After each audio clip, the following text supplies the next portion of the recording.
Gun! Hey guys, and welcome to this video about the ILPD Part 1 training. This is kind of a indoctrination. I will be going over this training with my fellow FTO, Mr. Magoo. My name is England94.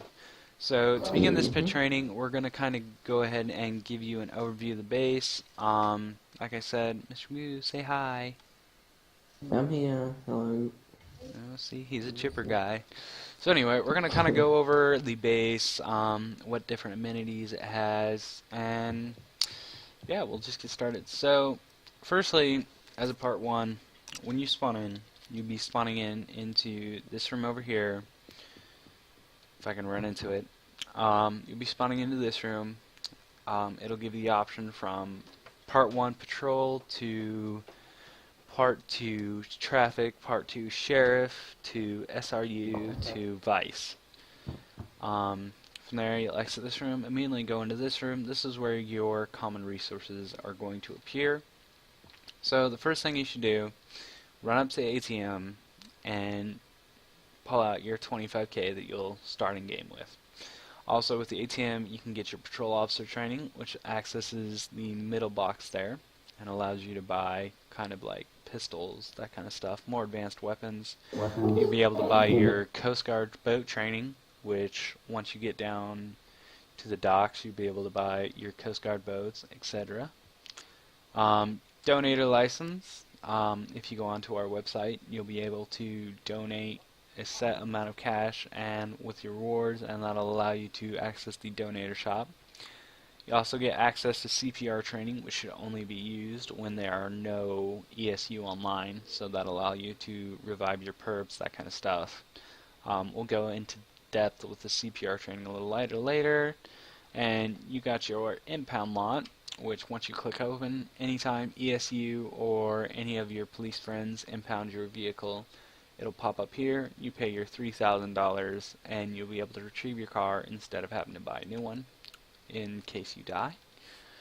The next one is your patrol missions. So with the patrol mission, it sets up a random point around the map, and it can range anywhere from $200 to $15,000 or more.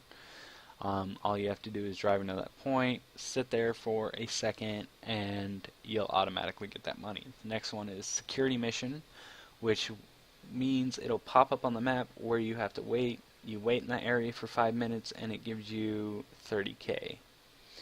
Finally, you got your save cop weapon, which is pretty much anywhere in this room. It allows you to save any kind of weapon you have in hand. And finally, retrieve cop weapons, so it'll retrieve the same said weapons that you have in your hand. Alright, so next thing we're going to do is we're going to go over the basic police gear. So when opening this, automatically what you should buy out of this is a jail gate remote. If you find it here, it costs $11. It's pretty cheap. Make sure you buy it. That'll give you access to the jail. After that, you need to buy, if you don't already have it, the X3 taser, which is $3,150, and I'd say 5 X3 taser cartridges, so that way you don't run out when you're doing your patrols and you have plenty throughout the mission. You can also buy a lethal if you have enough money to, but I suggest you get a vehicle first, so that way you're able to do your patrol points without a problem. Any shotgun, when you buy it, can double as a non-lethal. As you can see here, you got your 12 gauge beanbags and your 12 gauge buckshot. Your buckshot being your lethal, your beanbags being your non-lethal. As you can see, the A12 takes a different type of ammo, but the ones that can take the 12 gauge are the N1014, Mossberg 500, and Remington 870. Another thing that you should invest in when you start is donuts, so that way if you're sitting there starving while you're on patrols, you don't have to turn back to cop base. You can eat a couple donuts. In the future, when you get more money, definitely buy at least 1 or 2 med kits, so that way you can heal yourself or your buddy officers. And then you should also buy, once you have enough money, spike strips, at least 2 of those, so that way you can set up different kinds of roadblocks for, say, SRU, traffic, sheriff, that kind of stuff. So when they're chasing those high-speed perps, and they won't pull over, even your other fellow patrol officers.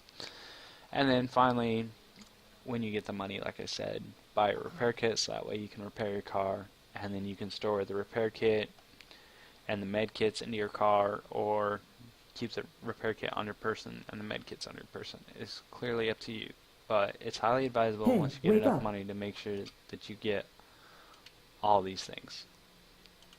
Alright, so continuing on, next box we have is your traffic division equipment. So with this, as you can see, you got your roadblocks, your stop signs, your bar gauge, searchlight. This is what you're going to use to build up your roadblocks. So if you're doing like just kind of checkpoints and that kind of stuff, this is kind of what you're going to use to build those up and make those perfected. And then finally, you're going to come over here. So like I said, the first thing you should buy is your taser, your jailgate mount, and your vehicle. You want to make sure you always have these three things, especially a jailgate remote.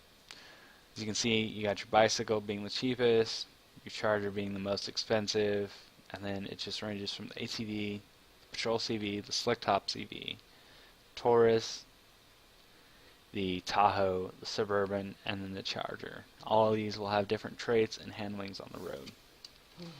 And then finally, we come over here to the Cop Donator Shop. Like I said, if you donate onto our website, you'll get access to this.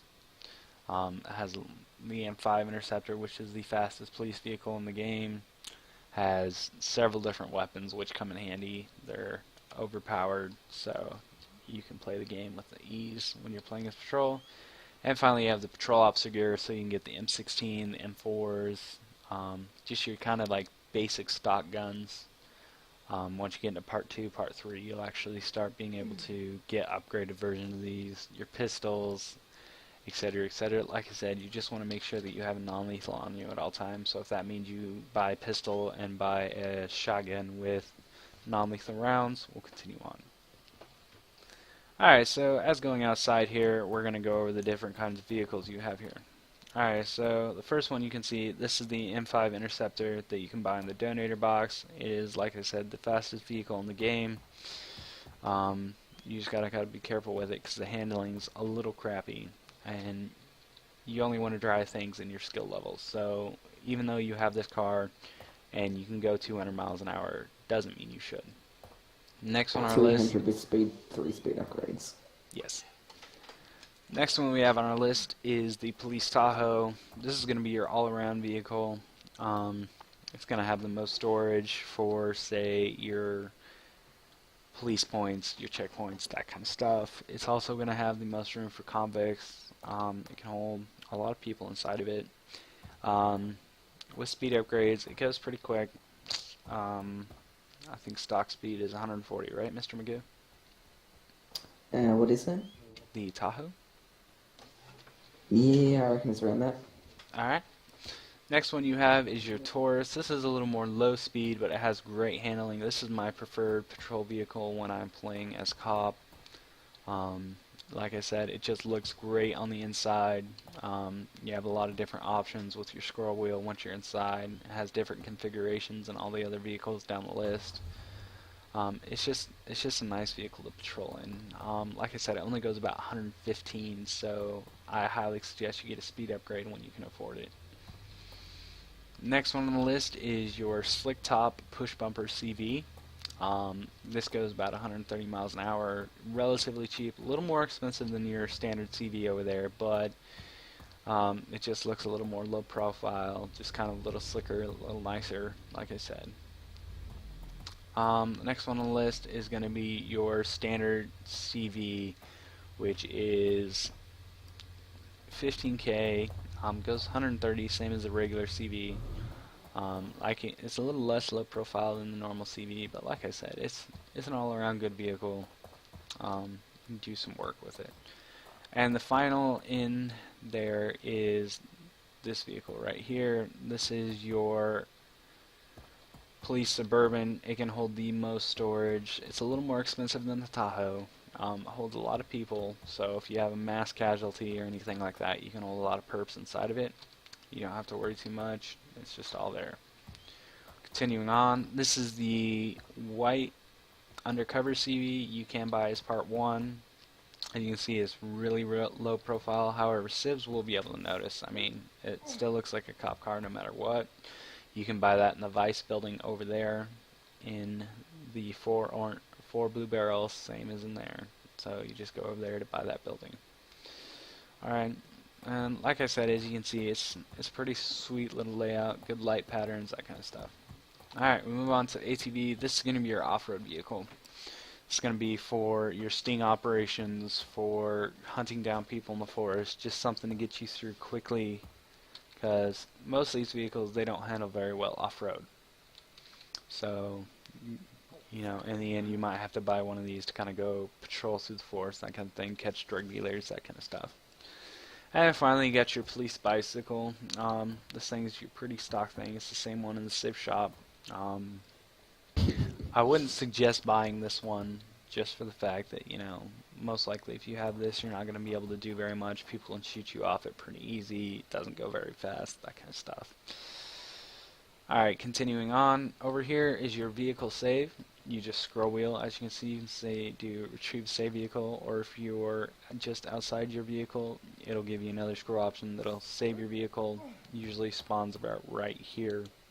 So this is where you can save your vehicle, all that good jazz. Like I said, this is for the Vice building, the Part 3 only. So you can buy the white CV out of that, and that's about it. Alright, continuing on over here, we have the police aircraft. As you can see, you got the Little Bird, the Dolphin, OH-58G, and the Police Bell. You buy these. I suggest you stay in the building, just because of the fact when they spawn in, they kind of spawn like right here, and then they jump over here.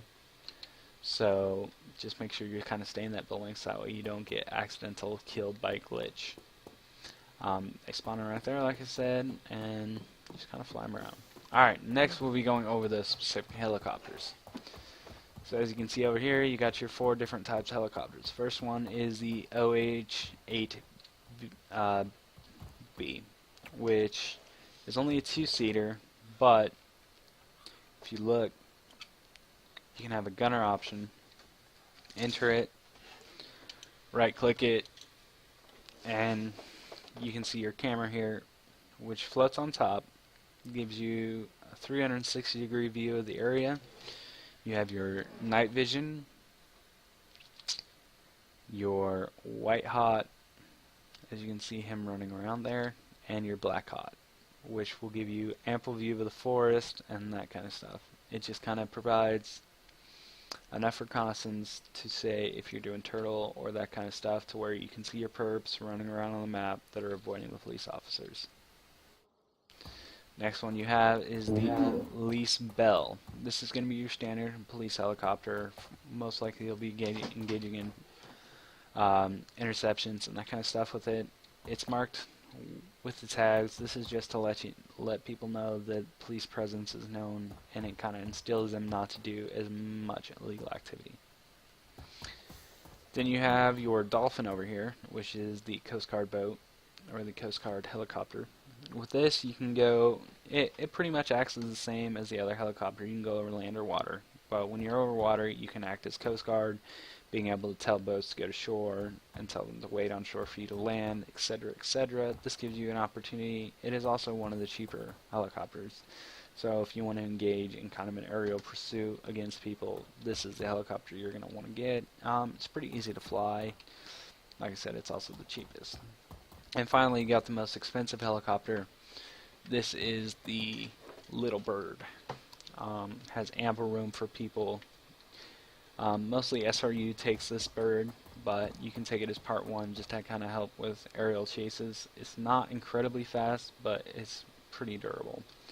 Like I said, you can fit plenty of people inside of it, so if you guys need to do a raid against a drug bust, bank robbery, etc., etc., this is the bird you're going to want to take. Over there, as you can see, that is the Island Life SWAT building. Once you hit Part 3, we'll go over a little more of that extensively. These random buildings around me, in front of me, they're just kind of fill-ins, kind of for cover in case the active shooters decide to come hit up cop base, kind of have a little cover. You have the obstacle course, which if you want to improve your agility in game, if you're a little newer player, it's just running over a little bit, kind of gives you the opportunity to go through and experiment with what kind of mechanics we face in game.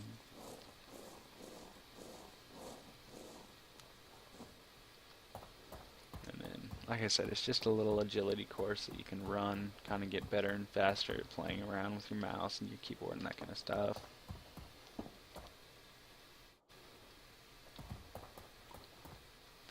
Alright, and finally we're going to go over the jail. Alright, so with this, there's two ways to open it. One preferred, one not preferred. The first way you can open it is by unlocking the controls. You can see here the code pops down here, so you just type in 3294. Yeah, like I said, it's alright. And once you unlock it, you'll be able to open gate A and gate B. But the preferred method is when you hit 1 or 2 on the top, you'll be able to see this menu, which in the actual game it's more of an iPad. You go to your inventory, hit jailgate remote, use. This will open both jailgates.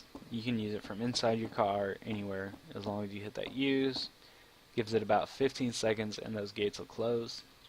You want to kind of sit here in your vehicle with it locked until those gates close in case your prisoner decides to jump out of the car. Once they're locked in place, you're going to go ahead and pull out your prisoner, which we'll go over in a later video. Come over here. You want to make sure that you open the doors and close them once you get inside here. And from here, as you can see, this is a 3-story jail. I prefer putting my prisoners up at top, so that way in case of a jailbreak, the jailbreakers have to have a little more complications in finding them. And then you can come over here. You can put your prisoner in. You just come over here, scroll wheel. You have 24 jail gates to open. Just put them in and arrest them, which we'll show in a later video. Like I said, guys, I know this episode's a little dry. So bear with us for now. Just kind of watch it, get the feel for cop base, get to know everything. We'll continue on with a little more exciting videos, how-to videos, and even some more actual gameplay videos of FTOs and Part 3s playing around in base to kind of give you guys a little something to look forward to. If you like this video, hit like. If you want to subscribe, hit subscribe. We look forward to playing with you guys. Have a wonderful day.